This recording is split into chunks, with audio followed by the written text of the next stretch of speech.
What's up, everybody? Brady Figueroa coming at you with another video, and a very anticipated video at that. We are doing the top 5 worst albums of this year, of 2024.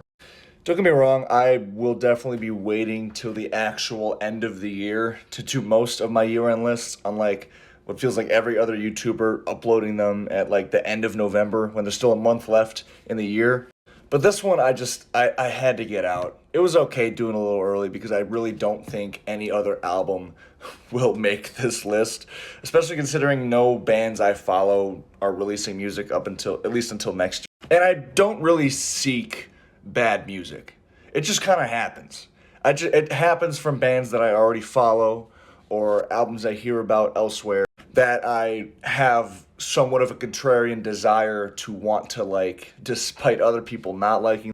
And it's always a really rewarding feeling when that does happen. But this year, no, it didn't happen this year. There were just some shitty albums, especially in the first half of the year. Like, if you look back to pretty much all of the reviews I did, like, before July, with the exception of maybe 2 or 3, they were, like, all negative. So before I get into it, I should at least shout out some dishonorable mentions and albums that almost made this list and maybe would have made like a top 10. P.O.D. with Veritas, however you pronounce it. Yeah, that's a contender here. Really didn't like that album at all. I think I liked 1 or 2 songs off of it, and that was it. I put out a pretty negative review on the new Bring Me the Horizon record, which I feel like I was the only one who didn't like it. People seem to really love that album, but I really didn't like it. I thought it was just way too poppy, and these pop elements were just pushed way to the front and just sounded so just bland and watered down. Wage War and Oceano both also had albums that I really didn't like this year that I gave negative reviews on. So those albums are all pretty strong contenders for what would have been a top 10 list, but I'm just going to narrow it down to 5 here. So let's get right into it. The top 5 worst albums of this year. Starting number 5, an album that I gave like a somewhat negative review on, but as I listened back on it, it's way worse, and I think I was way too lenient on it. New Year's Day with Half Black Heart. This was actually the first album review I uploaded on this channel, which goes to show how slow the first half of the year was as far as new releases, at least for me. But God, it was their first album in like 5 years, and even the songs in that review that I like somewhat enjoyed parts of, I'm looking back on it now. I'm listening to it and I'm like, why did I say I liked this? I'm listening back on it, I'm not finding any redeemable qualities of this album. Ash Costello's vocal performance is fine, but she just sounds really faceless as far as female vocalists go and doesn't really have much of an independent identity compared to the other just radio octane hard rock female vocalists. My biggest criticism in that review that I will reinforce now is just the really bland music underneath her vocals. Just everything on this album screams radio rock, and even when the instrumentals do like pick up a little bit of momentum, they're just instantly killed off by every time the vocals kick in. It's like the instruments were written and performed to say, hey, just listen to the vocals, disregard everything we're fucking playing underneath it. There's some cringy lyrics on this album too. Like, I singled out the song Bulletproof as like a highlight, but like, God, again, listening back on it, like, even that song is just so fucking cheesy. Like, this album is just so void of nuance in every possible way. There's nothing to dig beneath the surface and find with this album. And going off of that, an album that I reviewed recently is my number 4 pick on here, Skillet with Revolution.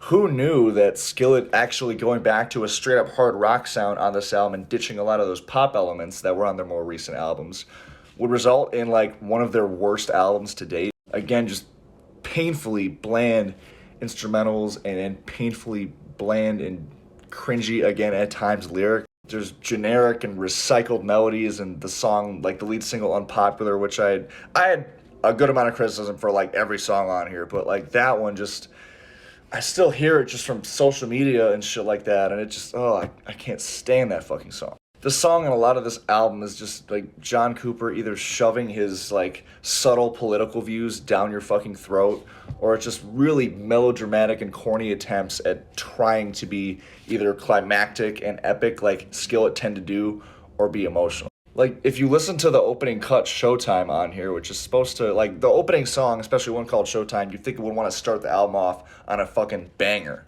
But it is just such a boring song. It's just a freaking flat line the whole damn time. And the rest of the album isn't much better, with just the lack of dynamics and the really dumbed down and basic song structures that, again, are just so void of any kind of nuance or complexity. I've never been a particularly big Skillet fan, and there's a lot of hard rock albums and songs that I like even now as my tastes have shifted a little bit away from that, but this album is just everything I don't like about this genre now.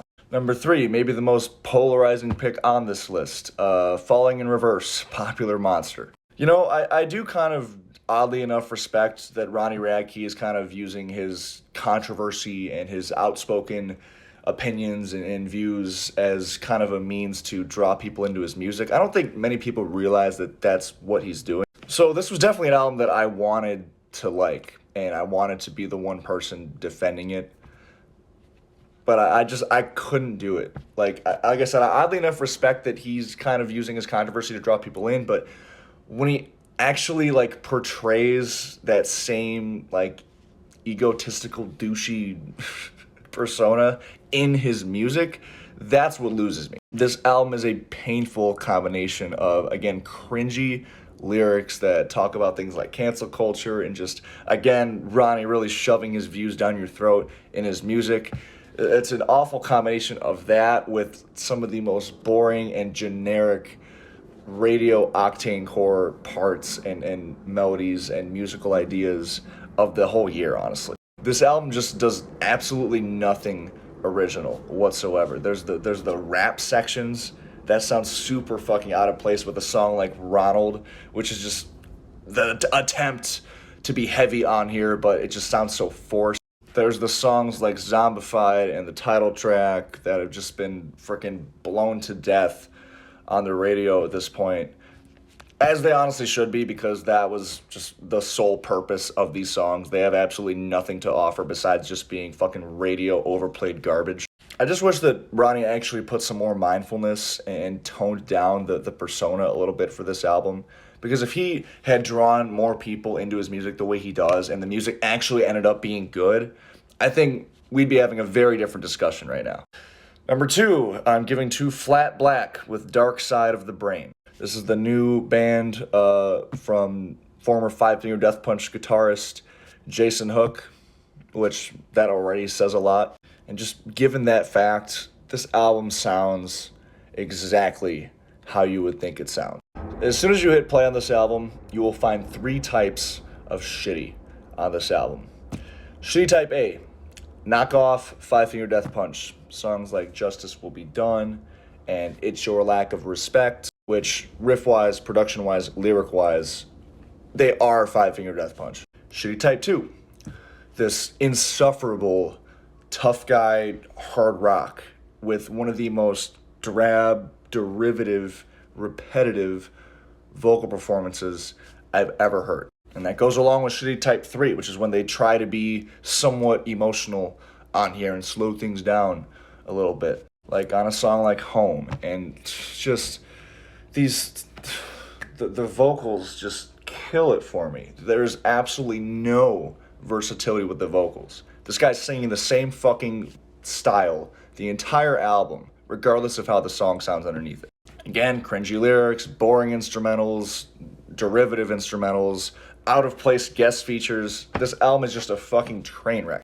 And yet, it is still not my worst album of the year. The worst album of the year for me is an album that I couldn't even review because of how fucking bad it was. I did not want to listen to it after getting through the full body of work, which I'm surprised I was even able to do that. And listening back on it now, it's just as bad, if not worse. And that is Trapt with The Fall. Oh my god. I don't even have the words to describe how bad this album is and how much I fucking hate it. Production, lyrics, music, everything about it is so unbelievably bad.